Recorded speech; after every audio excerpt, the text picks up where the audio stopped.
بسم اللہ الرحمن الرحیم۔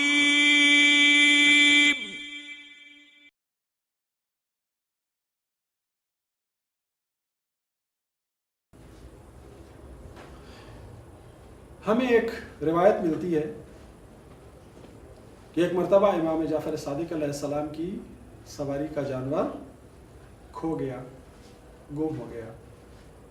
تو آپ نے اللہ تعالیٰ سے دعا کی اور منت مانی کہ اگر اللہ تعالیٰ نے میری سواری کا جانور واپس مجھے لوٹا دیا، اگر میری سواری کا جانور واپس میرے پاس آ گیا تو میں اللہ تعالیٰ کی کثرت سے حمد کروں گا، اللہ تعالیٰ کی اس طرح سے حمد کروں گا، اللہ تعالیٰ کا اس طرح سے شکر کروں گا جیسے شکر کرنے کا حق ہے۔ تھوڑی دیر بعد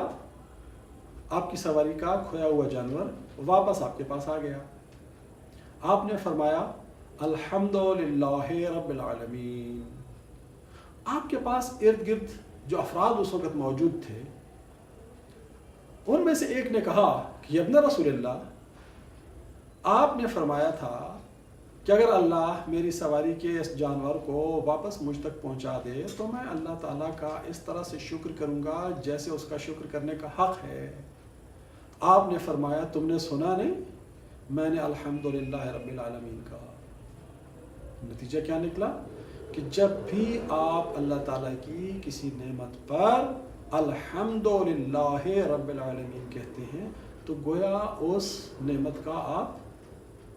شکر ادا کر دیتے ہیں۔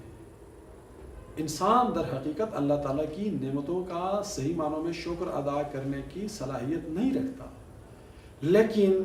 جب کوئی شخص الحمدللہ رب العالمین کہہ دیتا ہے تو اللہ تعالیٰ اسے ایک مکمل شکر کی حیثیت سے، ایک کامل شکر کی حیثیت سے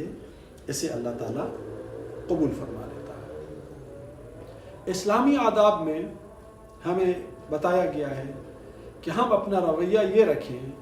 الحمدللہ علی کل حال، ہر حال میں اللہ کا شکر، ہر حال میں اللہ کی حمد، خوشی ہو غم ہو، دکھ ہو سکھ ہو، تکلیف ہو پریشانی ہو، کامیابی ہو ناکامی ہو، ترقی ہو زوال ہو، ہر حال میں اللہ کا شکر۔ اب اگر ہم اس حقیقت کو اس طرح سے دیکھیں کہ اللہ نے ہم پر 5 اوقات میں نماز فرض کی ہے، فجر، ظہر، عصر، مغرب اور عشاء، اور یہ ہر روز ہمارے اوپر ان اوقات میں نماز ادا کرنا فرض ہے، اور نماز میں سورہ فاتحہ اس کا حصہ ہے، اور الحمدللہ رب العالمین سورہ فاتحہ کی آیت ہے۔ تو اگر کوئی شخص صبح اٹھا ہے،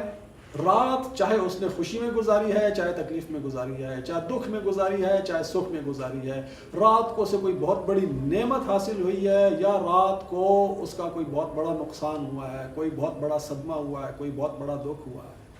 صبح اٹھ کے کیا کہتا ہے نماز میں؟ الحمدللہ رب العالمین۔ پھر ظہر اور فجر کے درمیان کا جو وقفہ ہے، اس میں جو کچھ بھی کسی انسان پر بیتتا ہے، جو کچھ بھی کسی انسان کے ساتھ ہوتا ہے، ظہر کی نماز کے وقت پھر الحمدللہ رب العالمین۔ ظہر اور عصر کے وقفے میں پھر آپ کو خوشی ملتی ہے، آپ کے پاس دکھ آتا ہے، آپ کو کامیابی ملتی ہے، آپ کو ناکامی ملتی ہے، کچھ بھی آپ کی زندگی میں اچھا ہوتا ہے یا برا ہوتا ہے، عصر کی نماز میں پھر الحمدللہ رب العالمین۔ اسی طرح مغرب کی نماز، اسی طرح سے عشاء کی نماز، اور اگر اللہ تعالیٰ توفیق عطا فرمائے تو نماز شب اور نماز تہجد۔ تو جو شخص 5 اوقات کی نماز پابندی سے پڑھتا ہے، گویا وہ ایک لحاظ سے اسی فارمولے پر عمل کر رہا ہوتا ہے الحمدللہ علی کل حال، اس لیے کہ صبح سے لے کر شام تک انسان کی زندگی میں ہر قسم کے حالات سے انسان کو واسطہ پڑتا ہے، اور ہر قسم کے حالات انسان کے سامنے آتے ہیں۔ الحمدللہ رب العالمین ایک مومن کی زندگی کا بنیادی فلسفہ ہے کہ انسان ہر وقت ان نعمتوں پر نظر رکھے جو اللہ نے اسے عطا کی ہیں، ان نعمتوں کو یاد کرے جو اللہ نے اسے عطا کی ہیں، ان نعمتوں پر اللہ کا شکر ادا کرے جو اللہ نے اسے عطا کی، اور جڑا رہے اللہ تعالیٰ کی نعمتوں کے ساتھ، جڑا رہے اللہ تعالیٰ کی رحمتوں کے ساتھ۔